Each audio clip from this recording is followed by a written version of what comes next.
Ça y est, le gouvernement a déclaré l'état d'urgence budgétaire. Ah, les impôts temporaires vont devenir des impôts pérennes. Et si par hasard il reste encore un petit peu de sous-sous dans vos poches, eh bien, comptez sur le gouvernement pour venir les chercher dès 2026. Bonjour et bienvenue dans cette nouvelle vidéo de DME en direct. Comme toujours, si vous n'êtes pas abonné, je vous suggère de le faire et de cliquer sur la cloche pour être prévenu lorsque je sors une nouvelle vidéo. Et vous devriez aller dans la boutique DME. Allez dans la boutique DME. Allez dans la boutique DME parce que actuellement, je vous fais moins 20% sur tous les produits. Voilà, moins 20% sur tous les articles de la boutique en ce moment. Donc, cliquez sur le lien, vous allez trouver des polos, vous allez trouver des vêtements hommes, femmes, enfants et même des vêtements pour les chiens. Il y a même des bandanas pour les chiens. Vous allez trouver des mugs, vous allez trouver des glacières, vous allez trouver des thermos, vous allez trouver des tasses, vous allez trouver des casquettes, vous allez trouver des chapeaux, vous allez trouver des bonnets.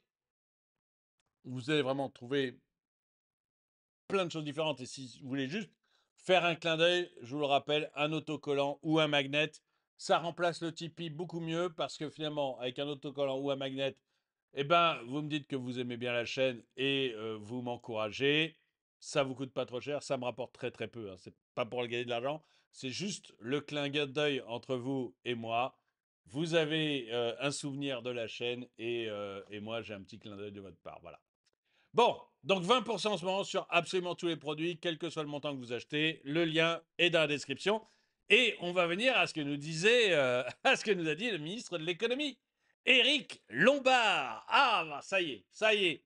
C'est l'état d'urgence budgétaire. Et les naïfs qui ont pu croire 2 minutes que les impôts temporaires qu'on chopait cette année allaient continuer à être temporaires, les naïfs qui ont cru ça, peuvent être sûrs maintenant que ces impôts temporaires vont durer encore au moins en 2026. Et moi, je vous le promets de manière absolument certaine, ils vont durer jusqu'à votre mort. Si vous êtes des gros naïfs, probablement des castors d'ailleurs, si vous êtes des gros naïfs et que vous avez cru que les impôts temporaires allaient rester temporaires, eh bien, vous allez recevoir ce que vous méritez, une bonne fessée.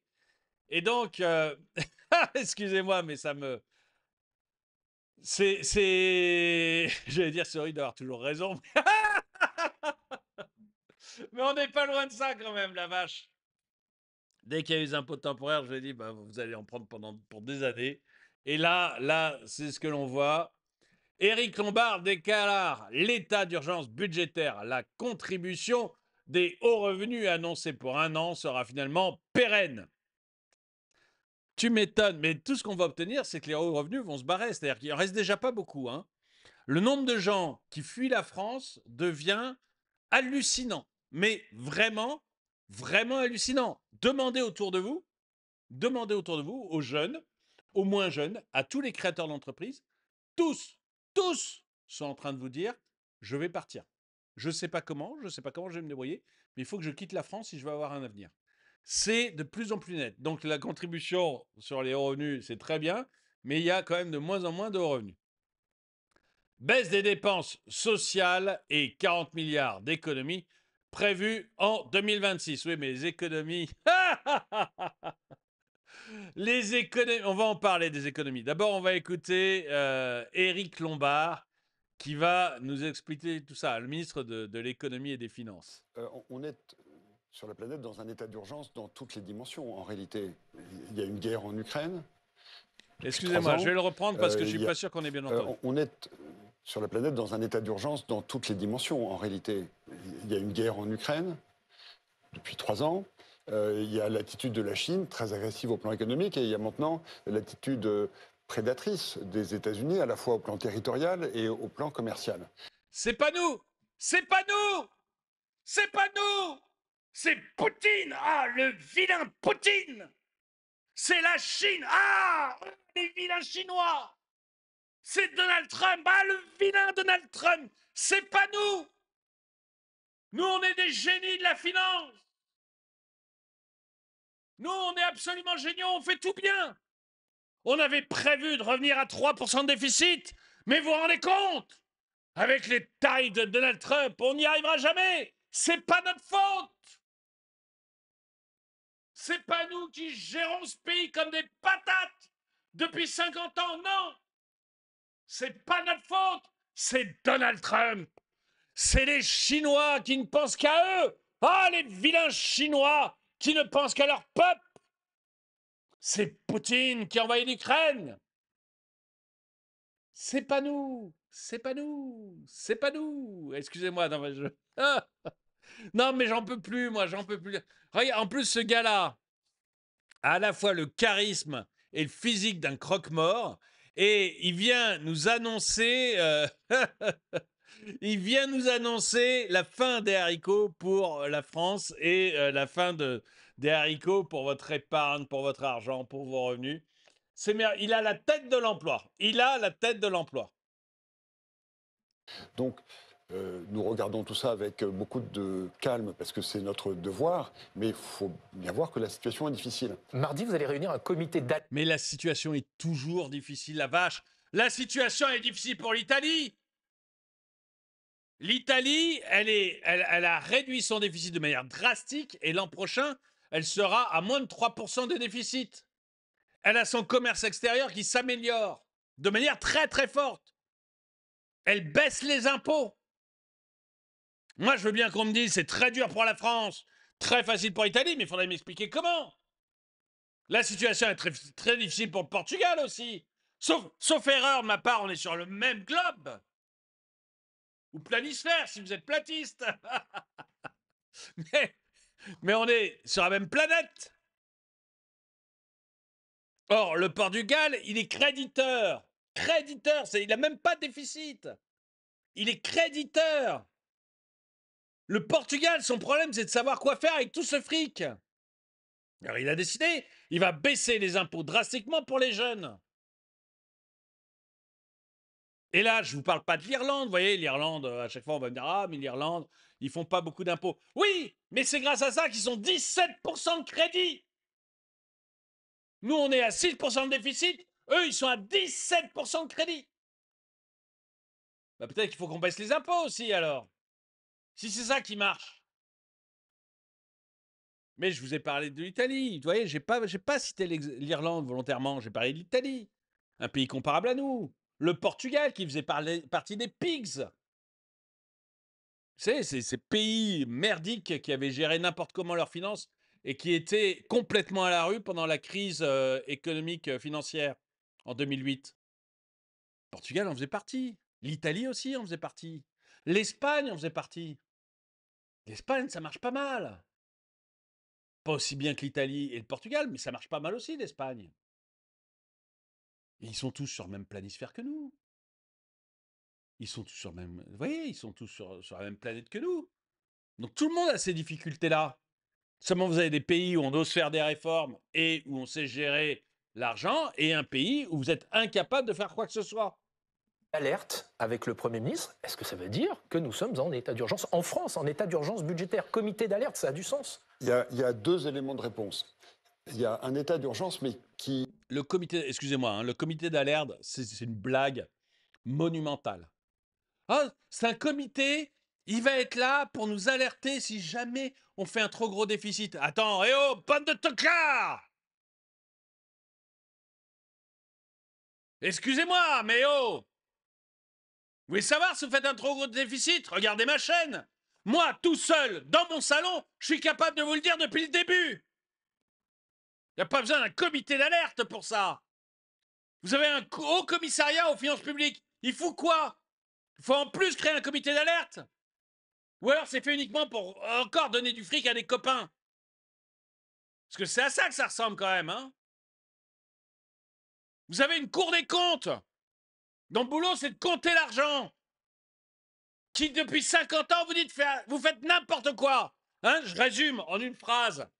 Tous les rapports de la Cour des comptes depuis 50 ans, vous faites n'importe quoi. Il n'y a pas besoin d'un comité d'alerte. Alors évidemment, les rapports de la Cour des comptes, elles servent à caler vos placards. Mais alors là, vous allez avoir un nombre de détails sur la façon dont vous gâchez le fric, mais de manière impressionnante. Il n'y a pas besoin de comité d'alerte. Tout ça, ça sert encore uniquement à payer les copains. Il n'est pas lié en réalité. En nous faisant croire qu'il manquait un truc dans l'État français qui emploie un Français sur 5, hein, un actif sur 5 bosse pour l'État aujourd'hui. C'est délirant, mais délirant. Et on veut nous faire croire que là-dedans, il n'y a pas de quoi. Enfin, il n'y avait pas l'organisme qui permettait d'alerter en cas de dérapage des comptes publics. Enfin, c'est n'importe quoi. C'est n'importe quoi. Réponse. Il y a un état d'urgence, mais qui n'est pas lié en réalité à tout ce que je viens de rappeler, qui est lié à la situation de notre pays, qui est en déficit budgétaire depuis de nombreuses années. Et pourquoi est-ce que nous considérons qu'il y a urgence? Parce que ces déficits accumulés ont produit une dette qui fait plus de 3 000 milliards d'euros, et nous devons... Dont un tiers a été fait par ton président. Hein, je rappelle, on avait 2000 milliards, c'était déjà beaucoup trop. Hein, c'était déjà beaucoup, beaucoup trop. Mais ton président a fait 1000 milliards de plus, tout seul, comme un grand.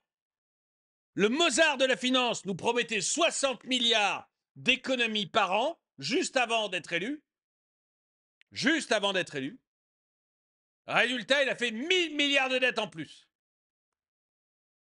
Ça a été le pire gestionnaire des finances publiques. Le pire. Vous regardez n'importe quel autre président français, vous n'en avez aucun qui a réussi à faire des dettes aussi gigantesques. Chaque année, Croire que ce sont les gens qui ont détruit la maison qui vont être capables de la reconstruire, c'est du rêve. Du rêve. On peut reconstruire la France, mais pas avec ceux qui l'ont détruite. Quand je vois les gens pour lesquels les Français veulent voter, du genre Villepin, du genre, je ne me rappelle plus du nom du maire du Havre, Édouard Philippe, tous ces gens nous ont envoyés dans le mur. Tous ces gens sont comptables des déficits, y compris Villepin. Je suis désolé, mais sous Villepin, on n'était pas créditeur. Il a juste aggravé les finances publiques. Bon, il y a beaucoup d'autres choses qu'on peut reprocher à Villepin, mais je ne le juge que sur sa politique. Si vous croyez que ce sont les gens qui ont foutu le pays dans l'état où il est aujourd'hui, avec un appauvrissement généralisé des Français, qui vont vous permettre de vous en sortir, vous rêvez. Arrêtez d'être des castors. Je ne sais pas où est la solution, parce que le RN, qui est le seul candidat qui n'ait pas participé à un gouvernement, le RN, et qui a une chance d'être élu, le RN, Marine Le Pen, je suis désolé, mais son programme économique, c'est le communisme. Donc ça marchera comme le communisme. C'est-à-dire que ce sera une catastrophe absolue sur le plan économique. Je ne vois pas du tout d'où peut venir la surprise et je ne crois pas qu'il y en aura une. Mais une chose est certaine, ce n'est pas en votant toujours pour les mêmes que vous aurez des résultats différents. verser à nos créanciers, aux personnes qui nous prêtent, des sommes croissantes. Donc on est bien en état d'urgence budgétaire. On est bien en état d'urgence budgétaire. C'était l'année dernière plus de 50 milliards d'euros versés à nos créanciers. Cette année, près de 70 milliards d'euros, beaucoup plus que le budget de la défense.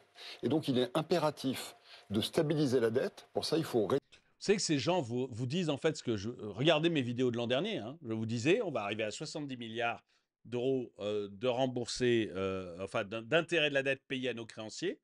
70 milliards, ça sera supérieur au budget de la défense. Voilà. Un an après, ils confirment ce que je disais il y a un an. Mais parce qu'il n'y a pas besoin d'un comité d'alerte, d'un haut commissariat, je ne sais quoi, il n'y a même pas besoin de tous ces fonctionnaires à Bercy pour le savoir. Il suffit d'avoir un chapeau et un bon sens paysan.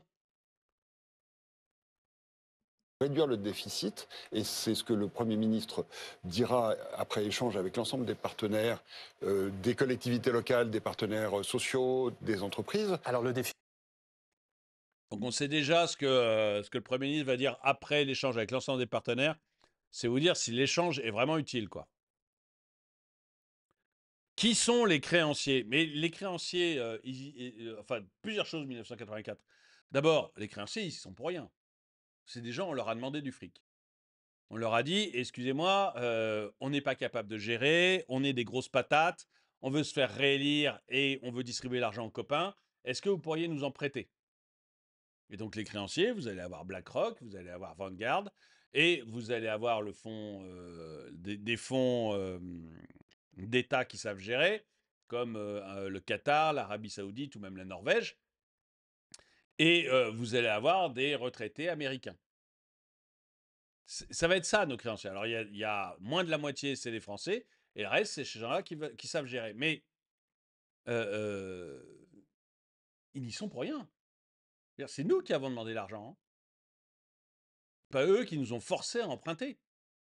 C'est nous qui avons demandé l'argent. Et c'est nous qui en demandons toujours davantage. Pour des raisons de plus en plus scandaleuses. Ensuite, si la question après c'est « mais faisons défaut sur la dette hein, », comme le propose l'extrême gauche, qui est vraiment inconséquent là-dessus, ok, faisons défaut sur la dette. Ok. Alors, déjà, il faut dire à tous ceux qui ont un livret A, tous ceux qui ont une assurance vie en fonds euros, vous n'avez plus rien. Ah bah oui, parce que notre dette, elle est possédée, ok, par les étrangers, mais également par les assurances vie. Ah bah oui. Et le livret A, hein, c'est de la dette française, le livret A. Donc déjà, on va dire à ceux qui ont un livret A, ceux qui ont une assurance vie, terminez, vous n'avez plus rien. Ça, c'est la première chose. Ça va être la première conséquence. Hein. Et tous les fonds euros que vous pouvez connaître, tous les machins, hop, terminé. Ensuite, on va vous expliquer que vos banques font faillite. Et vos assureurs aussi. Hein, parce qu'on a obligé, mais obligé, je veux dire, ça a été la réglementation, on a obligé vos banques et vos assureurs à se gaver de dettes d'État. Donc, si l'État a dit, bah écoutez, terminé, on ne rembourse plus, bah les banques et les assureurs, ils n'ont plus de fonds propres. Ils font faillite, les uns après les autres. Donc, déjà, l'argent que vous avez à la banque, vous dites aussi adieu. Vous voyez, ça vous fait plaisir hein. Et puis ensuite, comment on fait le mois prochain? Non, parce qu'on a dit à tous nos créanciers, écoutez, on vous termine. On vous devait de l'argent, on vous doit plus rien. Très bien. Le mois prochain, rassure-moi, vous pensez que l'État va continuer à payer les retraites. Vous pensez aussi que l'État va continuer à payer les fonctionnaires. Mais il va trouver où l'argent?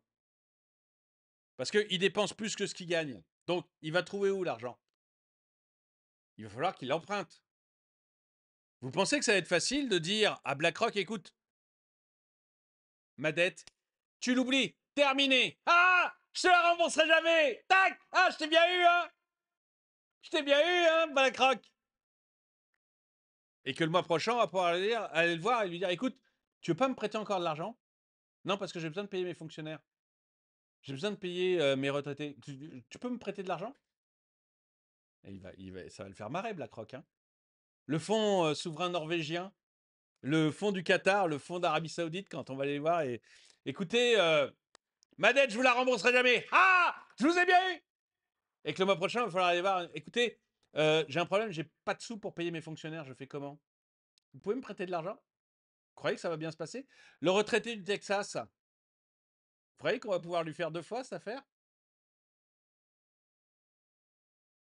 Et si vous avez encore un doute, après ce que je vous ai dit, regardez, c'est ce qu'a voulu faire la Grèce.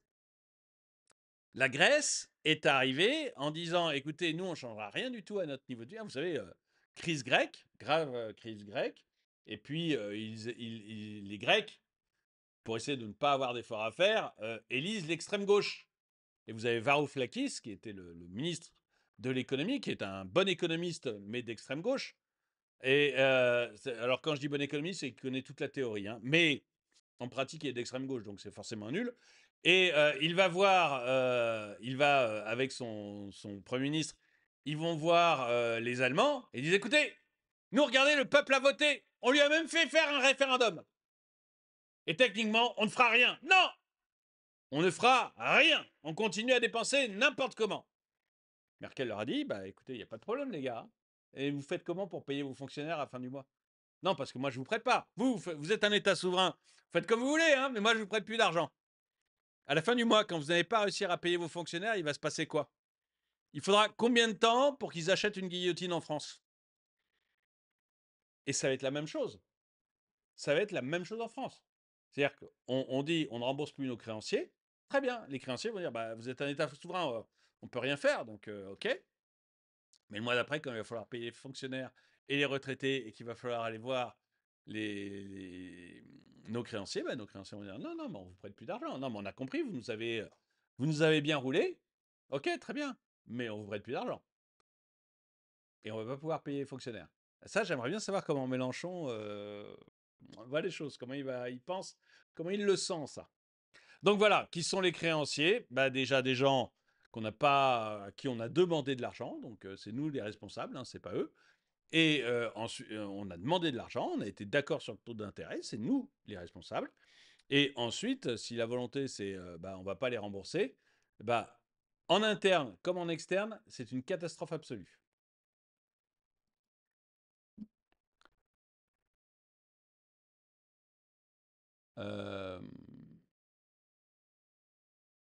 Nous avions fait de nombreuses publications pour dire qu'ils allaient pérenniser cette mesure. Ah, mais je l'ai fait aussi, moi. J'ai été extrêmement clair. À partir du moment où on nous a dit c'est un impôt temporaire, j'ai dit ça va durer pour toujours. Et effectivement, voilà, ça dure pour toujours. C'est pour ça que les grandes entreprises, quand on leur dit non, mais c'est temporaire, la surtaxe qu'on va vous faire, c'est temporaire, la réponse des grandes entreprises, c'est de dire bah, nous, on va investir aux États-Unis. Voilà, nous, on va investir hors de France. Hein, les patrons du CAC 40 ont cette réflexion. Non, mais ok, on a compris, c'est temporaire, donc on va investir ailleurs. Parce qu'on n'y croit pas à vos histoires. Personne n'imaginait qu'ils auraient le culot et le cynisme pour nous enfumer sur une période aussi courte. Ça montre bien à quel point non seulement ce sont... Oui, non, là, ça devient insultant. Donc, je ne peux pas dire des mots aussi vulgaires au micro, même si je les pense moi aussi. Mais... oui, écoutez, Emmanuel Macron, vous savez, je vous ai dit, Emmanuel Macron nous racontait qu'il allait faire des économies. Hein, là, c'est avant son élection. Donc, je vais vous le faire écouter parce que ça vaut le coup d'écouter. Moi, je fais 60 milliards d'économies à la fin du quinquennat par an. D'accord? Non, 60 milliards sur les 5 ans. Non. Ah, 60 milliards par an. Oui. Moi, je fais... Donc voilà, Emmanuel Macron qui nous promettait 60 milliards d'économies par an et qui a fait 1000 milliards de dettes.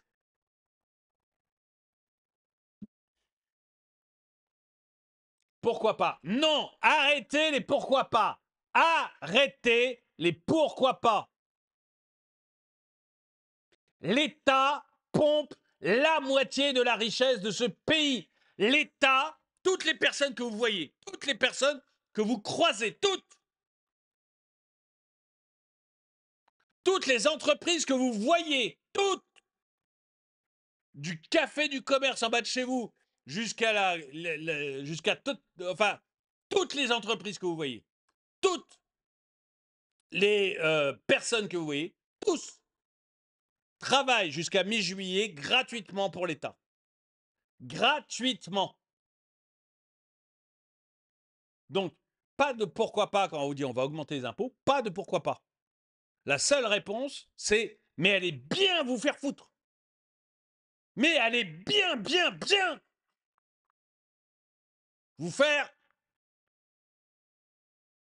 vous pompez la moitié de la richesse du pays, débrouillez-vous.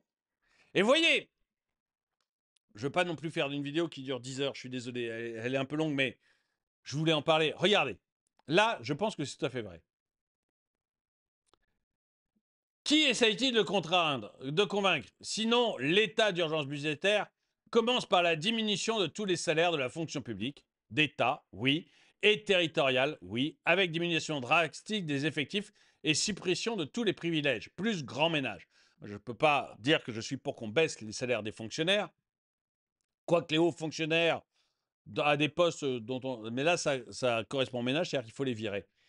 Je ne suis pas pour qu'on baisse la salaire des fonctionnaires classiques. Les hauts fonctionnaires qui gagnent plus de 15 000 euros, oui. Je suis pour par mois, oui, je suis pour qu'on baisse leur rémunération de manière extrêmement sévère. Il n'y a pas besoin de gagner autant d'argent, surtout pour les résultats qu'ils ont. Et ensuite, vous voyez, je vais vous montrer quelques petites choses que j'ai vues, parce qu'à mon avis, il faut surtout couper de manière extrêmement nette dans les budgets. Regardez. Voilà la nouvelle noblesse d'État qui se gave sur le dos des Français. Et là, ce que l'on voyait, en fait, c'était les agences d'État. Je vais vous montrer une petite vidéo après sur les agences d'État. Il y en a de plus en plus. Ces agences, c'est de ce dont je vous parlais, c'est les hauts fonctionnaires qui vont être payés 10-15 000 euros, qu'on va mettre à la tête d'une agence à je ne sais pas quoi, qui ne sert à rien. Comme le Haut Commissariat au Plan. Ça ne sert à rien si ce n'est à recaser les copains. Et à leur faire gagner du fric. 577 députés, 348 sénateurs, 2040 conseillers régionaux, 4042 conseillers généraux. Déjà, qui est conseillers régionaux et généraux, pour moi, c'est une folie. Il y a un des deux qui est en trop, enfin, on dit beaucoup plus que ça. Mais déjà, il faudrait en supprimer un. 35 000 maires, 520 000 conseillers municipaux, 38 000 élus intercommunaux, 19 000 élus en tout genre. Ça fait un total de 618 000 élus, soit 186 milliards de salaires par an. 186 milliards de salaires par an. Avec une population de 68 millions à peu près d'habitants, ça nous fait un élu pour 109 habitants. C'est le record mondial. Où va l'argent du contribuable gueux? Où va l'argent du contribuable? Les gueux ne sont bons qu'à payer. Avons-nous besoin de tous ces élus? 186 milliards de salaires.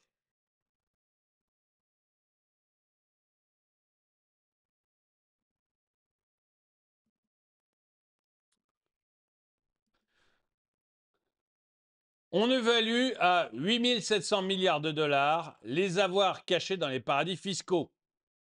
C'est un siècle d'impôts sur le revenu payés par les Français. C'est tout aussi délirant que scandaleux. C'est le juge Van Riebeeck qui dit « Moi, je veux bien, mais trouvez-les.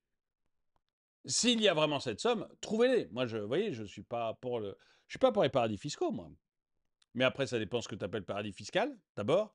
Et ensuite, ce que tu appelles argent qui est caché dans les paradis fiscaux. C'est-à-dire, si c'est honnête, que ça respecte le droit international et le droit de la France, ben, j'ai aucun problème avec ça. Par contre, si c'est de l'argent qui est caché et qui est de la fraude fiscale, bon, bah très bien, mais trouvez-les. Parce que c'est bien beau de jeter des chiffres comme ça, mais pour l'instant, il n'y a que des gens qui jettent les chiffres. Je veux dire, la gauche, elle n'est pas arrivée au pouvoir la semaine dernière. Hein. Donc, si vraiment il y a 8 700 milliards de dollars d'avoir caché dans les paradis fiscaux, d'avoir Français cachés dans les paradis fiscaux, monsieur le juge, trouvez-les.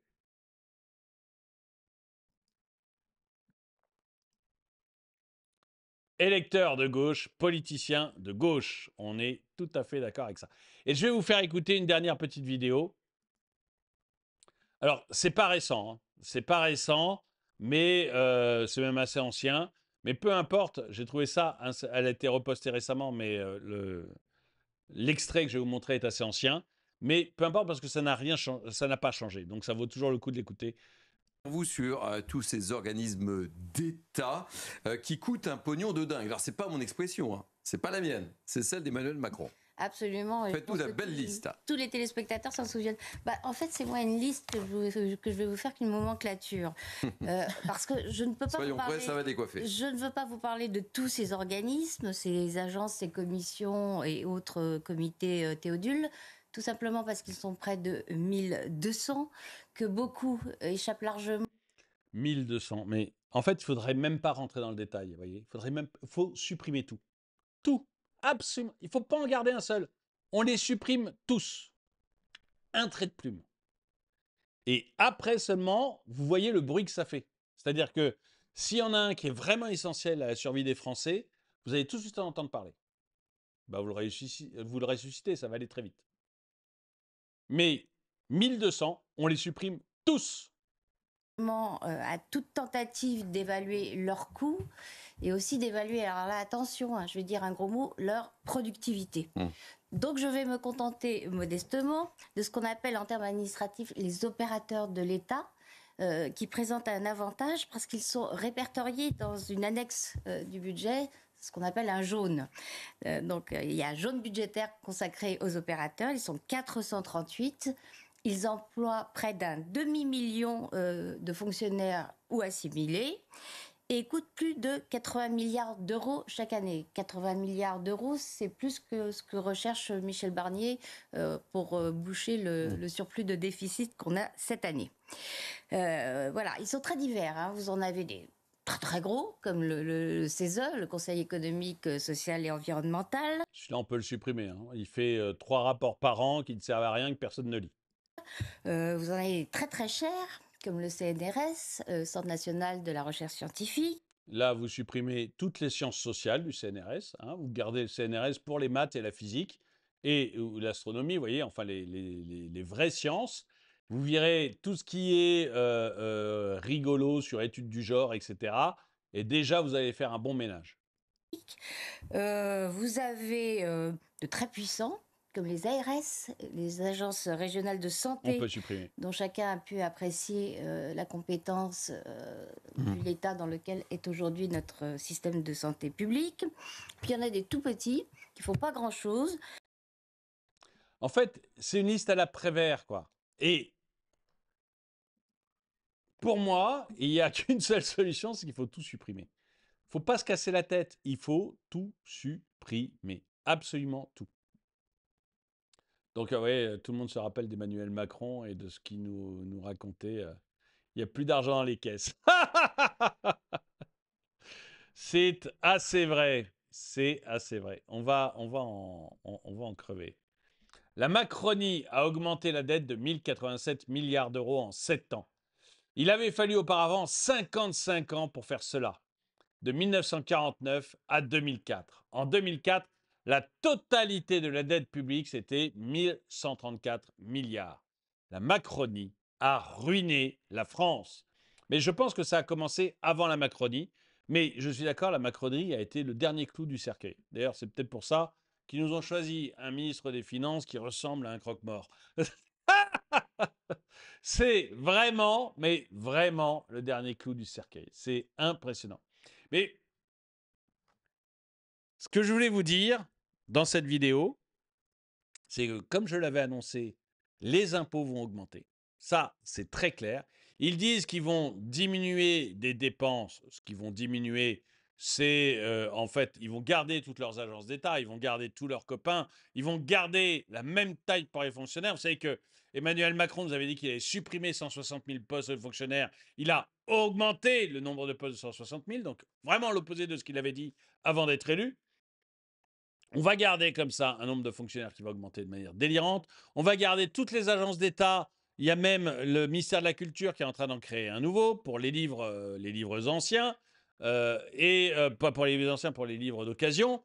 On va continuer à gaspiller l'argent, à le claquer. Et par contre, on va moins vous rembourser vos lunettes. On va moins vous rembourser quand vous allez aller à l'hôpital. On va moins vous rembourser vos frais médicaux. Tout ça, on va pas pour les trans, hein. Eux, ça sera toujours remboursé à 100%, la transition de genre. Rassurez-vous, là, il n'y aura pas de problème parce que c'est dans l'idéologie.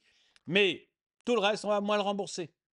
Et en fait, là où ils disent qu'ils vont faire des économies, c'est des économies sur votre dos et des impôts supplémentaires, des taxes supplémentaires. J'ai même vu que maintenant, on n'avait plus le droit d'utiliser le mot taxe ou impôt. Ça va être des contributions supplémentaires que vous allez avoir le droit de payer pour ces gens qui sont vraiment devenus notre aristocratie. Eh bien, écoutez, je ne sais pas ce que vous en pensez. Dites-le moi dans les commentaires. Est-ce qu'ils ont vu la Vierge et ils deviennent raisonnables en disant, oh, bah, on ne peut plus. Ah non, on ne peut plus, on va être raisonnable cette fois-ci, hein. Bon, c'est la faute de Trump, mais on va être raisonnable.